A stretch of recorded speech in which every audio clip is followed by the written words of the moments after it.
Wawasan 2020 ialah sebuah wawasan kerajaan Tun Dr. Mahathir Mohamad, iaitu Perdana Menteri Malaysia yang keempat ketika merangka rancangan Malaysia ke-6 pada 28 Februari 1991 yang bertujuan untuk meningkatkan Malaysia menjadi sebuah negara perindustrian dan negara maju sepenuhnya menjelang tahun 2020, yang dimaksudkan sepenuhnya bukan sahaja pada bidang ekonomi tetapi juga bidang politik, sosial, kerohanian, psikologi serta juga perpaduan nasional dan sosial antara lain. Kesemua ini juga melibatkan persoalan keadilan sosial, kestabilan politik, sistem kerajaan, mutu hidup, nilai sosial dan kerohanian, maruah bangsa serta juga keyakinan.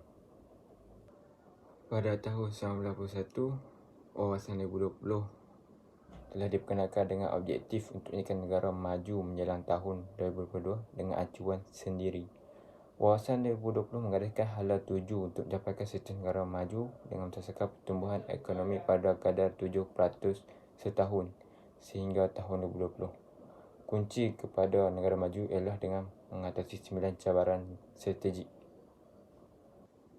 Seterusnya terdapat 9 cabaran strategik yang akan saya terangkan. Pertama, mewujudkan negara Malaysia bersatu yang punya matlamat serupa dan dikongsi bersama. Ia mesti menjadi negara yang aman, berintegrasi di peringkat wilayah dan kaum. Hidup dalam harmoni, bekerjasama sepenuhnya secara adil dan didukung oleh satu bangsa Malaysia yang mempunyai kesetiaan politik dan dedikasi kepada negara.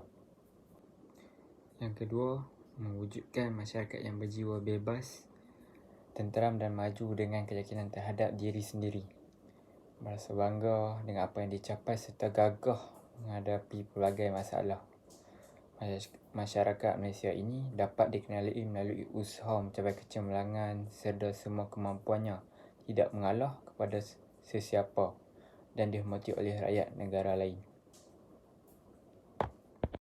Cabaran strategik yang ketiga ialah mewujudkan dan membangunkan masyarakat demokratik yang matang, mengamalkan satu bentuk persefahaman yang matang, demokrasi Malaysia yang berasaskan masyarakat yang boleh menjadi contoh kepada banyak negara yang membangun. Cabaran yang keempat pula, mewujudkan masyarakat yang sepenuhnya bermoral dan beretika, yang mana warga negara kukuh dalam nilai agama dan kejiwaan dan didorong oleh tahap etika yang paling tinggi. Di samping itu, yang kelima, mewujudkan masyarakat liberal dan bertolak ansur. Rakyat pelbagai kaum bebas mengamalkan adat dan kebudayaan serta kepercayaan agama masing-masing dan pada masa yang sama meletakkan kesetiaan mereka kepada satu negara. Keenam, mewujudkan masyarakat saintifik dan progresif, iaitu punya daya perubahan tinggi dan memandang ke depan yang bukan saja menjadi pengguna teknologi tetapi juga menyumbang kepada tamadun saintifik dan teknologi pada masa yang akan datang. Ketujuh, mewujudkan masyarakat penyayang dan budaya menyayangi, iaitu salah satu sistem sosial yang mana kepentingan masyarakat lebih utama dari diri sendiri dan kebajikan insan tidak berkisar kepada negara atau individu tetapi di sekeliling sistem keluaran yang kukuh. Yang ke-8 pula, pengagihan kekayaan kepada negara secara adil dan saksama, di mana wujud perkongsian sepenuhnya bagi setiap rakyat dalam perkembangan ekonomi. Masyarakat sedemikian tidak akan wujud jika masih ada pengenalan kaum berdasarkan fungsi ekonomi dan kesemua kemunduran ekonomi berdasarkan kaum. Yang terakhir, mewujudkan masyarakat makmur yang punya ekonomi bersaing, dinamik dan kental. Seterusnya, saya akan kongsikan tentang pelaksanaan wawasan 2020 terbahagi kepada 3 fasa utama, iaitu dasar dan strategi. Bagi fasa pertama, wawasan 2020 digariskan di dalam rangka rancangan jangka panjang kedua, iaitu pada tahun 1991 hingga 2000, RGP 2 iaitu Dasar Pembangunan Nasional DPN.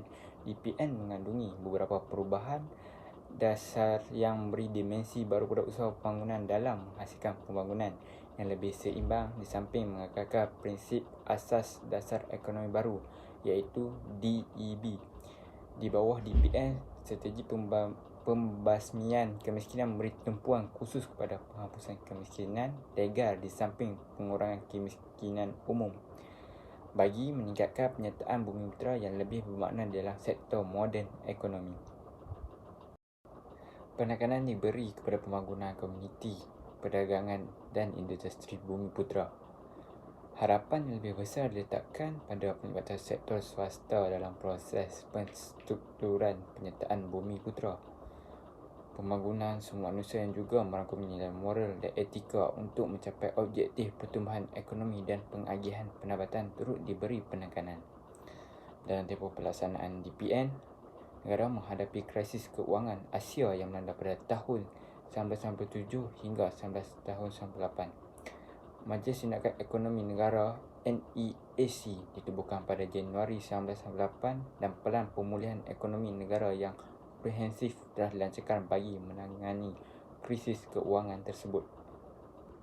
Antara langkah yang dilaksanakan ialah mengenakan kawalan pertukaran mata wang terpilih dan penubuhan institusi seperti dana harta dan dana modal. Dasar fizikal mengembang dan dasar keuangan akomodatif diperkenalkan bagi merangsang penggunaan di samping mengekalkan tekanan inflasi. Fasa kedua wawasan 2020 dilaksanakan di bawah rangka rancangan jangka panjang ketiga iaitu RRJP3 iaitu Dasar Wawasan Negara DWN yang merangkumi tempoh 2001 hingga 2010. DWN bertujuan untuk memperkukuhkan daya saing dan daya tahan serta mewujudkan masyarakat yang seksama bagi memastikan kestabilan dan perpaduan negara. Dimensi yang baru diperkenalkan termasuk: yang pertama, membangunkan Malaysia sebagai masyarakat berdasarkan pengetahuan. Yang kedua, menjanakan pertumbuhan berdasarkan sumber dan kekuatan tempatan. Yang ketiga, menjadikan sektor pertanian, pembuatan dan perkhidmatan lebih dinamik. Yang keempat, membasmi kemiskinan dalam kalangan kelompok kecil miskin di kawasan bandar dan pendalaman serta meningkatkan kualiti hidup kumpulan berpendapatan 30% terendah. Yang kelima, mencapai penyertaan bumi putera yang berkesan serta pemilikan equity sekurang-kurangnya 30% menjelang 2010. Pelaksanaan fasa kedua wawasan 2020 menghadapi cabaran berikutan momentum pertumbuhan ekonomi yang perlahan selepas krisis keuangan Asia pada tahun 1997 hingga 1998. Ditambah bagi lagi dengan krisis keuangan dunia pada tahun 2008 hingga 2009, keadaan ini menyebabkan negara berada dalam perangkap pendapatan pertengahan dari mungkin tidak dapat mencapai objektif negara maju menjelang 2022. Akhir sekali kita ke fasa ketiga. Fasa ketiga wawasan 2020 dilaksanakan di bawah model baru ekonomi iaitu MBE yang dilancarkan pada tahun 2010 merangkumi tempoh masa 2011 hingga 2020. MBE akan menjadi pemangkin dalam menjana potensi pertumbuhan negara. Matlamat utama MBE ialah meningkatkan kualiti hidup rakyat dengan menekankan pada 3 dimensi iaitu pendapatan yang tinggi, kemampuan dan keterangkuman yang menekankan golongan berpendapatan 40% terendah. MBE merangkumi 4 tonggak transformasi negara di bawah gagasan 1 Malaysia Rakyat didahulukan, pencapaian diutamakan, iaitu program transformasi kerajaan, program ekonomi, program transformasi politik dan program transformasi luar bandar. Pelaksanaan strategi MBE diperincikan di bawah rancangan Malaysia ke-10 dan rancangan ke-11. Akhir sekali, kita terus kepada pengajaran. Pertama, sesebuah negara haruslah memiliki perancangan pembangunan yang sistematik agar kelestarian. Yang kedua pula, demi kepentingan semua pihak, sebuah negara mestilah memiliki perancangan pembangunan yang tulus. Yang ketiga, warga negara Malaysia bertanggungjawab untuk menyokong segala dasar-dasar kerajaan. Yang keempat pula, dasar-dasar pembangunan sosial yang diperkenalkan oleh negara sesungguhnya amat bermanfaat dalam memupuk perpaduan, kesamarataan dan integriti rakyat. Kesannya kepada bangsa dan juga negara. Semua kehendak dan kepentingan masyarakat haruslah diambil kira dalam perancangan pembangunan negara agar tidak ada pihak yang terabai dalam mencapai kemajuan negara. Yang keenam, pembangunan negara yang rancak berkembang pesat pada masa ini adalah disebabkan kesan kebijaksanaan pemimpin pada masa yang lepas. Akhir sekali, saya ingin mengucapkan ribuan terima kasih kerana sudi mendengar dan melihat apa yang saya cuba sampaikan. Assalamualaikum warahmatullahi wabarakatuh. Nama saya Muhammad Hakim. Salah silap datang daripada saya dan yang baik datang daripada Allah Subhanahu Wa Taala.